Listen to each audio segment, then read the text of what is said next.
ഇന്നത്തെ മികച്ച വ്ളോഗിലേക്ക് എല്ലാവർക്കും സുസ്വാഗതം. അപ്പോൾ ഇന്നത്തെ കാര്യം എന്താണെന്ന് ഞാൻ പറയാട്ടോ.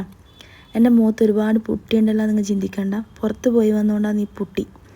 പുറത്ത് പോയതുകൊണ്ട് തന്നെ വീട്ടിലെ കാര്യമായിട്ടൊന്നും ഉണ്ടാക്കിയിട്ടുണ്ടായില്ല. പോകുമ്പോൾ ഞാൻ ചോറ് വെച്ച് റൈസ് കുക്കറിൽ വെച്ചിട്ടുണ്ടായിനി. അപ്പോൾ വന്നമാടി വിചാരിച്ചു കഞ്ഞിയാക്കി കഴിക്കാം. കഞ്ഞിയാകുമ്പോൾ നിലക്കും പ്രശ്നമില്ല, ഭയങ്കര ഇഷ്ടമാണ്, അവൾ കഴിച്ചോളൂ. അപ്പോൾ പിന്നെ ചീര പെട്ടെന്ന് എടുത്തിട്ട് വറുത്തു. നമ്മൾ വറവ് എന്നാ പറയലേ, ഉപ്പേരി മറ്റേ തോരൻ ഇതൊന്നും പറയില്ല, നമ്മൾ വറവ്. അപ്പം വറുത്തു. പിന്നെ അതിൻ്റെ ഇടയിൽ ചെറിയ ഉണക്കുണ്ടായിന്, ഉണക്ക് പൊരിച്ചു. പിന്നെ അച്ചാറ് കാര്യങ്ങളൊക്കെ ഫ്രിഡ്ജിലുണ്ട്, അതൊക്കെ എടുക്കണം. പോയ ക്ഷണത്തിന് കുറച്ച് വെള്ളം കുടിച്ചിരിക്കുമ്പോഴാണ് ഉപ്പിലിട്ടതുണ്ടല്ലോ ആലോചിച്ചിന്.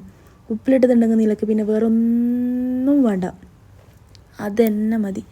അപ്പം ഞാൻ ടേസ്റ്റ് ചെയ്യാൻ വേണ്ടി ഒന്ന് കൊടുക്കുന്നുണ്ട്. ഇത് ചെറുനാരങ്ങയാണേ. അപ്പം അതെടുത്തിട്ട് അവൾക്ക് വായിൽ വെച്ച് കൊടുക്കുന്നുണ്ട്. എനിക്ക് അവൾക്ക് വായിൽ വെക്കുമ്പോൾ എൻ്റെ വായിൽ ഒരു ലോഡ് കപ്പലോടെ വെള്ളം ഇങ്ങനെ ഓടിക്കൊണ്ടിരിക്കുന്നുണ്ട്. അപ്പം ഞാനും എടുത്തൊന്ന് കഴിച്ചു. പക്ഷെ എനിക്ക് ഭയങ്കര പുളി സഹിക്കാൻ പറ്റുന്നില്ലായിരുന്നു. അവസാനം ഞാനത് വായിന്നെടുത്ത് കളഞ്ഞു. അതിനുശേഷം അടുത്ത ഐറ്റം അവതരിപ്പിക്കുന്നത് അച്ചാറാണ്. ഇതൊരു മാസമായി ഈ അച്ചാർ. ഇത് കെട്ടിയവൻ്റെ ഏതോ ഒരു ഫ്രണ്ട് കൊണ്ട് കൊടുത്തേ, വയനാട്ടിൽ നിന്ന്. അങ്ങനെ കിണ്ണങ്ങാച്ച സാധനം അച്ചാർ, പറഞ്ഞ പുളി അച്ചാർ, ഒന്നും പറയില്ല. കുറേ നാളായിട്ട് എനിക്ക് വയറരിച്ചിലായതുകൊണ്ട് ഞാൻ അച്ചാറൊന്നും കൂട്ടലുണ്ടായിട്ട്. ഇന്ന് പിന്നെ എന്തായാലും കഞ്ഞി എടുക്കുന്നുണ്ടല്ലോ, അപ്പോൾ കഞ്ഞീൻ്റെ ഇപ്പോൾ അച്ചാറില്ലാണ്ട് പിന്നെ എന്ത് കഞ്ഞിന്ന് വിചാരിച്ചിട്ട് അതെടുത്തു. പിന്നെ അതിനിടയിൽ വാഷിംഗ് മെഷീനിൽ കുറച്ച് തുണിയിടാൻ വിചാരിച്ചു, കഞ്ഞി തണിയാൻ വെച്ച സമയത്ത്. അപ്പോൾ ഈ അലക്കലും കൂടി നടക്കുമല്ലോ.